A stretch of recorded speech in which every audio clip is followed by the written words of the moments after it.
What's up, guys? D-Rock1992 here. For this next video, I'm going to be reviewing easily one of the most ambitious movies that's ever been made, Valentine's Day. The romantic comedy was created in 2010, and it didn't do very well with the critics. 18% on Rotten Tomatoes.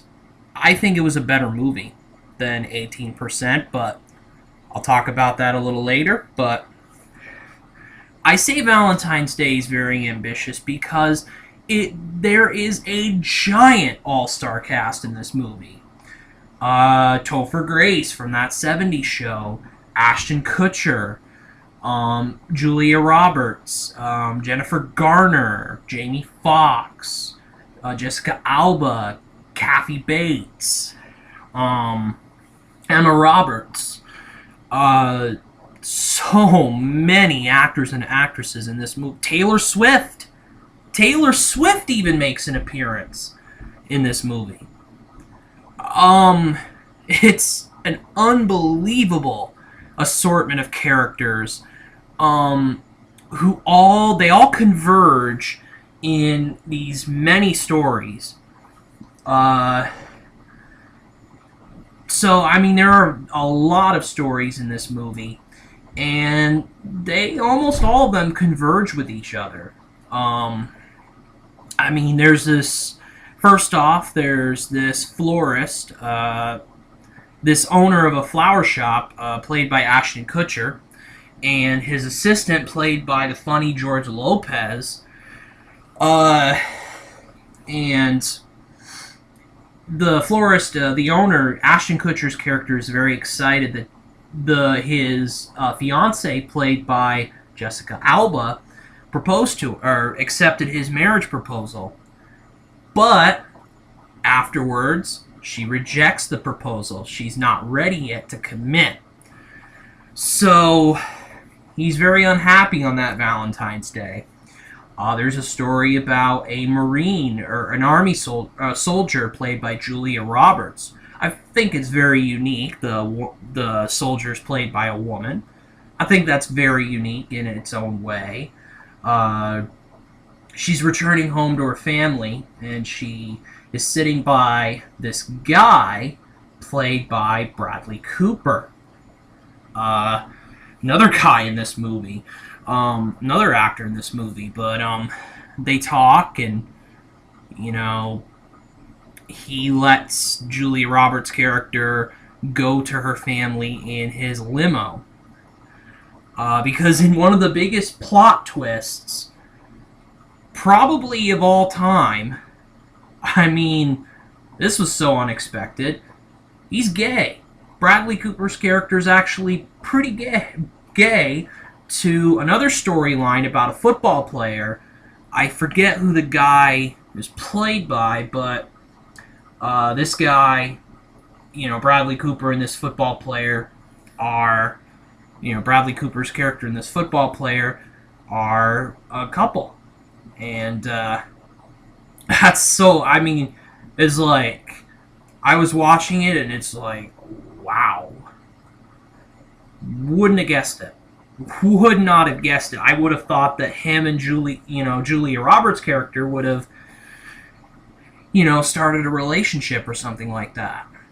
There's this old couple as well, another story. The older man finds out, actually the older woman confesses to her husband, that she had an affair a while back. And the older man's very much like, he doesn't want to forgive her. He's very disappointed, very, very angry and very sad. But eventually they reconcile and get back together.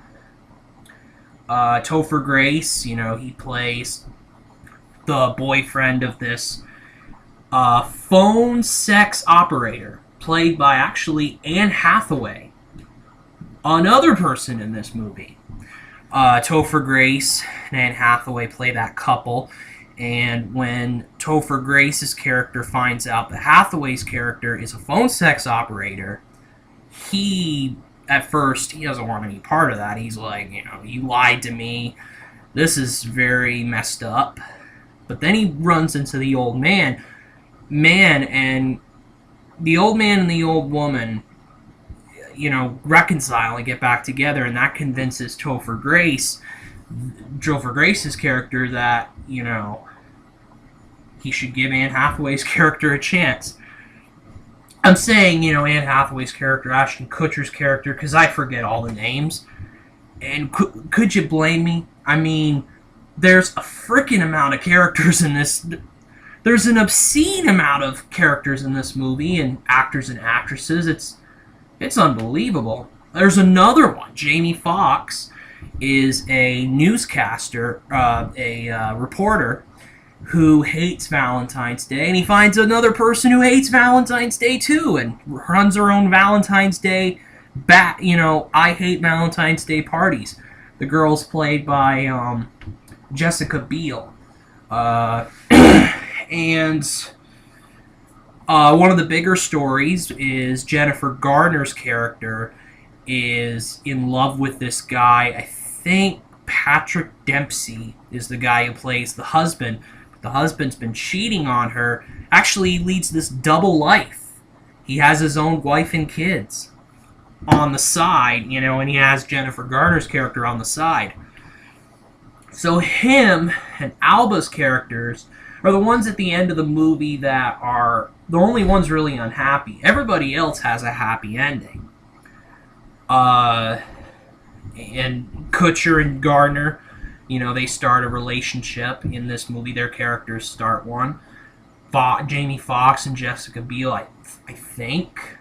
Topher Grace and Anne Hathaway. I mean, one thing that's tied in with the Bradley Cooper and Julia Roberts story, or the Julia Roberts story, is that her son, who we find out is her son, at the ending, the son is heartbroken. I mean, this movie really, the son's bothered about Valentine's Day. He wants to find true love. You have an older couple. You have a middle-aged couple. You have people who hate Valentine's Day. There's a lot of diversity in this movie, and I think that's kind of what makes it good. A lot of viewpoints about this special day for a lot of couples out there.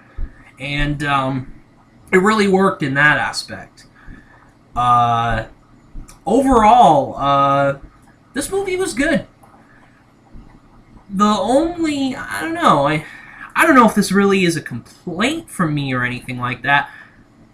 Again, there were a lot of characters in this movie. A lot to follow in this movie.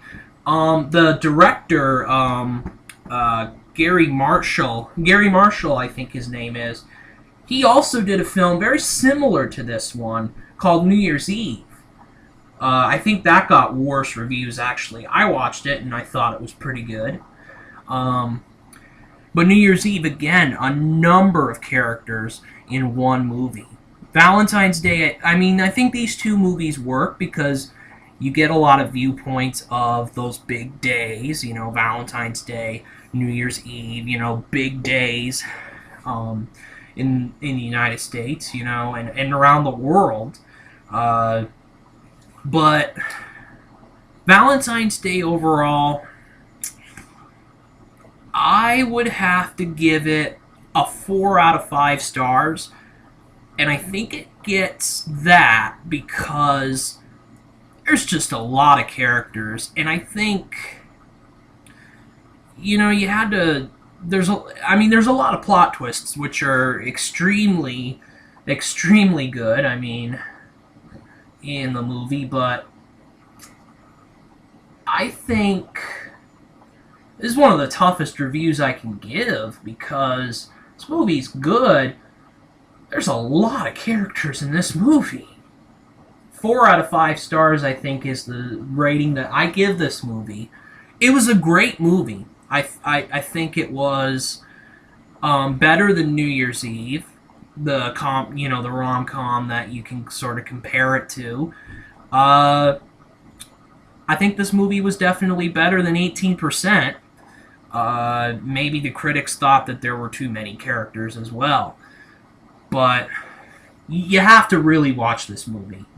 You have to really view this movie to get everything that is going on. And I think I give it more a 4 out of 5 stars for not really out of my own review, but the fans themselves who love this movie. You know what I mean? I mean, this review is sort of for the fans, kind of. Not really my own, but this is a movie you really have to follow, for sure. So 4 out of 5 stars for my rating, and that is it for Valentine's Day review. D-Rock 1992 out.